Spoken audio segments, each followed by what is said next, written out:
In the ancient world, there existed a city destined to command and conquer. From a small settlement on the banks of the Tiber River, Rome would rise to dominate the entire Mediterranean, shaping the course of human history for centuries to come.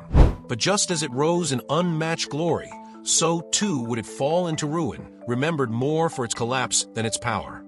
This is the story of the rise and fall of the Roman Empire, an epic tale of ambition, war, betrayal, glory, and inevitable decline. Rome's story begins in myth.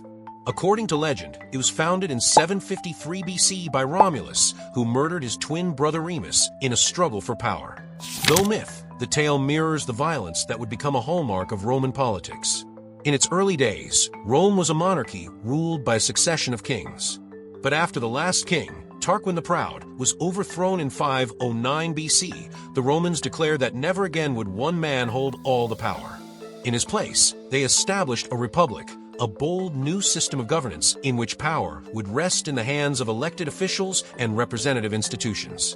For centuries, the Roman Republic expanded its influence through strategic alliances, military conquest, and political maneuvering.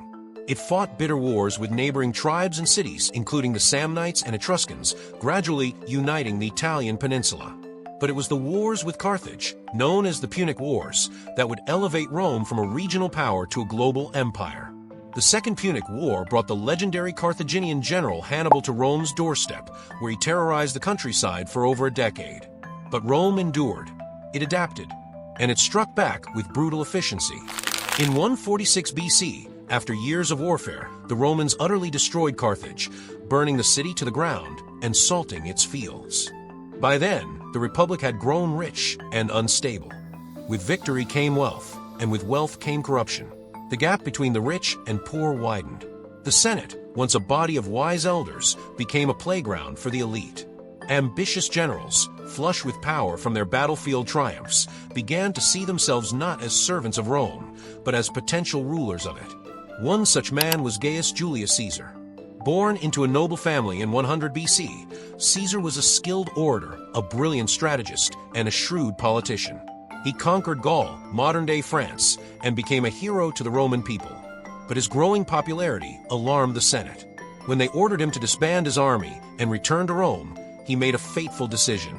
In 49 BC, Caesar crossed the Rubicon River with his legions, igniting a civil war that would change Rome forever. Caesar emerged victorious, and in 44 BC, he was declared dictator for life. The Republic had become, in essence, a dictatorship. But Caesar's reign was short-lived. On the Ides of March, a group of senators, fearful of his power, stabbed him to death on the floor of the Senate. They believed they were saving the Republic. Instead, they plunged it into further chaos. What followed was a brutal struggle for control between Caesar's allies and his assassins. Out of the ashes rose Caesar's adopted heir, Octavian, who would later take the title Augustus. In 27 BC, the Roman Senate granted him extraordinary powers, effectively ending the Republic and inaugurating the Roman Empire. Under Augustus, Rome experienced an era of unprecedented peace and prosperity known as the Pax Romana, the Roman peace. Roads stretched across the empire, connecting distant provinces from Britannia in the north to Egypt in the south. Aqueducts carried fresh water into cities. Grand temples and amphitheaters rose from the ground. The Roman legal system became the backbone of Western jurisprudence. Latin, the language of Rome, spread across continents, influencing future generations of scholars and leaders. The empire's expansion continued under emperors like Trajan, who pushed Rome's boundaries to their greatest extent. But with every new conquest came new challenges: uprisings in Judea, raids along the Danube, political rivalries within the Senate, and succession crises that weakened imperial authority. The emperorship was no longer secure. Assassinations, coups, and civil wars became regular features of Roman politics. In the 3rd century AD, the empire plunged into what is known as the crisis of the 3rd century. Between 235 and 284 AD, Rome had over 20 emperors, many of them military men who seized power through violence and were quickly overthrown or killed. The empire fractured into rival regions. Plagues, famine, and economic collapse racked the population. Invasions by Germanic tribes and the Persian Sassanid Empire further strained the military. It was during this time that Emperor Diocletian rose to power. Realizing that the empire had grown too vast for one man to govern, he divided it into two parts: the Western Roman Empire, ruled from Rome, and the Eastern Roman Empire, ruled from Byzantium. This division was meant to stabilize the empire, but in reality, it laid the groundwork for its eventual split. Diocletian also enacted economic and social reforms, fixing prices and trying to control inflation. But his efforts could only delay the inevitable. After his abdication, civil wars resumed. Eventually, Constantine the Great seized control. He would be remembered not only for unifying the empire under his rule, but also for converting to Christianity, a decision that would shape the religious landscape of Europe for centuries. Under Constantine, the persecution of Christians ended, and Christianity became a legally recognized religion. In 330 AD, he moved the capital from Rome to Byzantium, renaming it Constantinople. This shift in power from west to east would have profound consequences. As the Eastern Empire grew stronger, the Western Empire declined. In the West, emperors became weak and were often manipulated by generals and court officials. The once mighty Roman legions, once made up of disciplined Roman citizens, were now increasingly filled with mercenaries and foreign recruits with divided loyalties. Corruption ran rampant, and the economy continued to deteriorate. Meanwhile, outside Rome's borders, new threats emerged. Germanic tribes like the Visigoths, Ostrogoths, Vandals, and Franks were being pushed westward by the expanding Huns from Central Asia. These tribes began to encroach upon Roman territory. In 410 AD, under King Alaric, the Visigoths sacked Rome.